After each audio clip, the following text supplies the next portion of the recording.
নতুন একটি ব্লগ নিয়ে আপনাদের মাঝে হাজির হয়ে গেলাম। আজ শেয়ার করছি নানার বাড়িতে থাকার অসাধারণ কিছু মুহূর্ত, তৃতীয় খণ্ড। আসসালামু আলাইকুম এভরিওয়ান, আমি নাসরিন সুলতানা মিনা, সিরাজগঞ্জের মেয়ে। আমার ব্লগে আপনাদের সবাইকে স্বাগত জানাচ্ছি, সাথেই থাকবেন, আশা করি খুব ভালো লাগবে।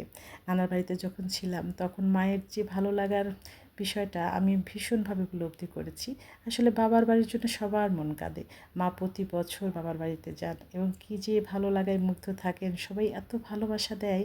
সবাই যার যা আছে মায়ের জন্য নিয়ে আসে, যে শুটকি নিয়ে এসেছেন, তাদের যে ভালোবাসা, কি সরলতা, গ্রামের মানুষের নিখাদ ভালোবাসায় সত্যি কিচ্ছু বলার নেই। আমি তো মুগ্ধ একেবারে। আর মা কিন্তু সবসময় তাদের পাশে থেকেছেন, তাদের বিপদে আপদে, তাদের সুখে দুঃখে, তাদের অসুস্থতায়, কেউ কন্যা বিবাহ দিতে পারছেন না, তাদের সহযোগিতায়, কারোর চিকিৎসায়, সব কিছুতে মা কিন্তু সব পাশে থাকেন, সহযোগিতা করেন। এই জন্যই তো এত ভালোবাসায় সবাই মাকে বিভোর করে। সবাই মাকে এত সহযোগিতা করছিলেন, মা কিন্তু চলতে পারে কিন্তু তবু তারা ধরে ধরে নিয়ে যাবে সারাক্ষণ বাড়িতে লোকজন। একটা অন্যরকম ভালো লাগা, সত্যি মাকে প্রচুর সময় দিয়েছেন সবাই। এদিকে আমাদের মিষ্টি ভাবিটা কিন্তু চিতই পিঠা ভেজে নিচ্ছে, কারণ আমাদের দুধের পিঠা খাওয়াবে। আর আমিও পটাপট কয়েকটা খেয়ে নিলাম, কারণ আমার তো পছন্দ। এই সময়গুলো আসলে মিস করতে চাই না। এভাবে করে দুধের মধ্যে ভিজিয়ে দিচ্ছে সব পিঠা। এটা খেতে অনেক বেশি মজার হয়। গ্রামের সব বাড়িতে এই উৎসব যেন একটা উৎসবের মতো, সব বাড়িতে পিঠা। বিকেলের পরন্ত বিকেলবেলায় কিন্তু আমি একদম ঘুরে বেরিয়েছি গ্রামের পথে, মাঠে ঘাটে, কোথাও যেন বাদ নেই।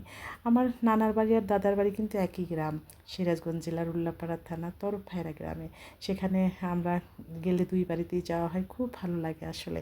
আমি সব জায়গায় ঘুরছিলাম, গ্রামের অনেকেই আমার সঙ্গে ছিলেন। ওরা ভিডিও করতে লজ্জা পাচ্ছিল, তাই আমি দেখাইনি, কিন্তু আমাকে প্রচুর সহযোগিতা করেছে সবাই, সেজন্য সবাইকে অন্তরের অন্তঃস্থল থেকে ধন্যবাদ জানাচ্ছি। এভাবে করেই কিন্তু আমি ঘুরে বেরিয়েছি পরন্ত বিকেলের গোধূলি বেলায়। কী যে মুগ্ধতা! আমি তো বাইরে থেকেছি, ঘরে থাকিনি। এত ভালো লেগেছে আমার। 9টা দিন ছিলাম, এক অসাধারণ মুগ্ধতা নিয়ে তারপর ফিরেছি। এই যে হাঁস কি নেই নানার বাড়িতে, সব কিছু।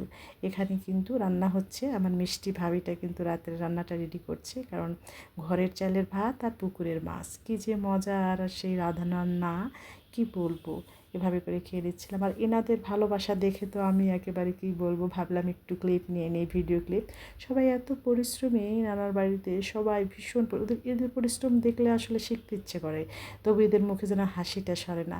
আমার ভাই কিন্তু, মামাতো ভাই, ভাই ডাক্তার, ভাই গ্রাম্য ডাক্তার, ভাইয়া কিন্তু নিজেও পরিশ্রম করে লোকের সঙ্গে। এই যে ট্রলি দিয়ে নিজের জমি খোলাটা রেডি করছে, এখানে সরিষা উঠবে সব সময়ের জন্য। ভাই ভাবি দুর্দান্ত পরিশ্রমী। আর এই যে গরু, আর কি সুন্দর বাছুর দেখুন। এই যে কি সুন্দর, দুর্দান্ত, কি বলবো, লাউয়ের ডগার তো কোনো তুলনাই হয় না। আর এই যে গরুর গোবর দিয়ে কিন্তু তৈরি করছে জ্বালানি।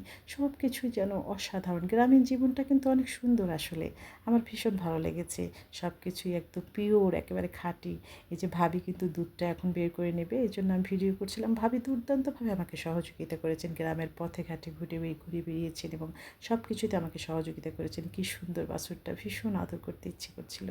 এভাবে করে ভাবি যখন কাজ করছিল, আমি সব কিছু ভিডিও করি, ভাবি আমাকে সহযোগিতা করেছেন। মা আর সন্তানের কী ভালোবাসা দেখুন, সব কিছুতে একই রকম। এভাবে করে দুধটা ভাবি প্রতিদিন আমাদের খাওয়াচ্ছিল। এইভাবে করে সব গাছ আছে নানার বাড়িতে, একদম কোন ফল গাছটা নেই, কোন ফুলের গাছটা নেই, কী নেই, সব কিছুতে যেন পরিপূর্ণ, সত্যি অসাধারণ একেবারে। করে সব কিছু চেষ্টা করেছি। ফলের গাছগুলো খুব সুন্দর। আর এই যে মসজিদটা রেডি হচ্ছে, এই মসজিদে কিন্তু মায়ের অবদান অনেক বেশি। মা, মসজিদটা এখনই পরিপূর্ণ রেডি হয়নি। মা এসি থেকে শুরু করে এখানে ফ্যান, ঝাড়বাতি সব রেডি করেছেন কিনে মসজিদকে সাজানোর জন্য। এই যে তেঁতুল গাছ, লাউ গাছ, সব কিছুতে পরিপূর্ণ একেবারে। সব কিছু ভিডিও করতে এত ভালো লাগছিল, একদম মুগ্ধতা আর মুগ্ধতা সব কিছুতে। এক বাক্যে বলতে চাই, প্রকৃতির সৌন্দর্যের কাছে সব কিছুই যেন ম্লান। এই যে ঘুঘু পাখিটা বারবার ভিডিও করছিলাম, তবু যেন শেষ হচ্ছে না, আমাকে আরও দেখছিল বারে বারে। তা আমিও ভিডিও করে নিচ্ছিলাম। গাছের সিম মায়ের জন্য নিয়ে এসেছেন এই আন্টি, এবং সব কিছু তারা ভালোবাসা দিচ্ছিল।